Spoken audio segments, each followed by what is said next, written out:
Shalom, salam sejahtera buat saudara-saudaraku. Judul renungan kita hari ini, memperkenalkan Yesus kepada sesama.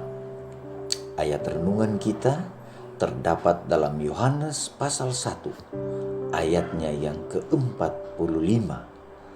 Filipus bertemu dengan Natanael dan berkata kepadanya, "Kami telah menemukan Dia yang disebut oleh Musa dalam kitab Taurat dan oleh para nabi, yaitu Yesus anak Yusuf dari Nazaret." Mari kita dengarkan keterangannya. Dengan panggilan terhadap Yohanes, Andreas, Simon, Filipus, dan Natanael, mulailah dasar pembangunan gereja Kristen.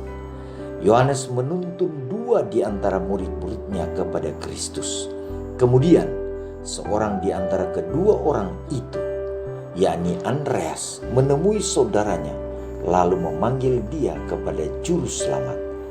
Filipus kemudian dipanggil dan ia pergi mencari Natanael. Contoh-contoh ini haruslah mengajarkan kepada kita pentingnya usaha pribadi, menyampaikan seruan yang langsung kepada kaum kerabat, sahabat-sahabat, serta tetangga-tetangga kita. Ada orang yang selama hidupnya telah mengaku mengenal Kristus, namun tidak pernah mengadakan usaha pribadi untuk membawa satu jiwa pun kepada Juru Selamat. Mereka menyerahkan saja pekerjaan itu seluruhnya kepada pendeta.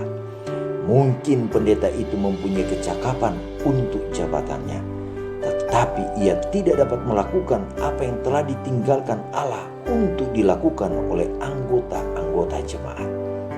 Banyak orang yang memerlukan pelayanan orang Kristen yang berbelas kasihan. Banyak orang yang telah terjerumus ke dalam jurang kemusnahan, sedang sebenarnya dapat diselamatkan. Sekiranya tetangga-tetangga mereka, pria dan wanita biasa, telah mengadakan usaha pribadi bagi mereka. Banyak yang menanti untuk dihubungi secara pribadi. Justru di dalam keluarga, lingkungan tetangga, kota tempat kita tinggal, ada pekerjaan bagi kita untuk dilakukan sebagai pengabar Injil bagi Kristus. Jika kita orang Kristen, pekerjaan ini akan merupakan kegemaran kita. Segera setelah seorang bertobat, lahirlah di dalam dia suatu kerinduan hendak menyiarkan kepada orang lain pula betapa indahnya sahabat yang telah didapatnya di dalam Yesus. Kebenaran yang menyelamatkan dan menyucikan tidak dapat dikurung di dalam hatinya. Semua orang yang menyerahkan diri kepada Allah akan menjadi saluran terang.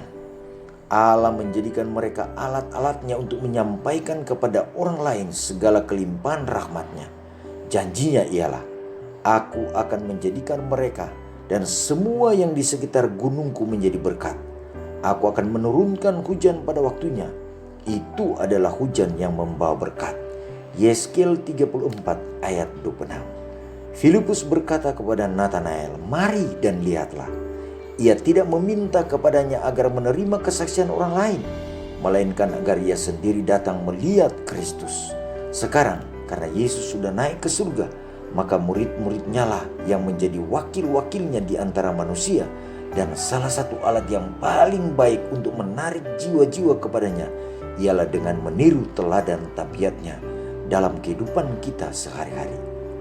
Pengaruh kita atas orang lain tidak begitu banyak bergantung pada apa yang kita katakan seperti keadaan kehidupan kita.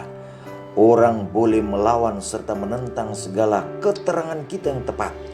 Mereka boleh menolak segala seruan kita, tetapi hidup kasih yang tidak mementingkan diri adalah dalil yang tidak dapat dibantah. Hidup sesuai dengan pengakuan yang ditandai dengan kelemah lembutan Kristus adalah kuasa di dunia ini. Alfa dan Omega, jilid 5, halaman 138 sampai 140.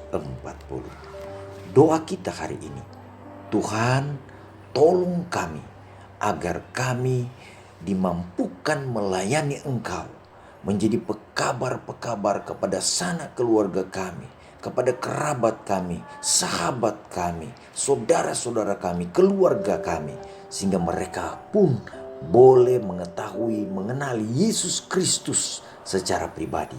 Dan tentunya harapan kami ketika Engkau datang, orang-orang yang kami temui itu dapat diselamatkan. Terima kasih untuk pertolongan-Mu melalui Roh Kudus-Mu, sehingga kami boleh melayani Engkau, menjangkau jiwa-jiwa. Adalah doa kami persembahkan doa ini hanya di dalam nama Tuhan Yesus, nama yang indah, Tuhan dan Juru Selamat kami. Amin. Terima kasih saudara-saudaraku sudah mengikuti renungan kita hari ini.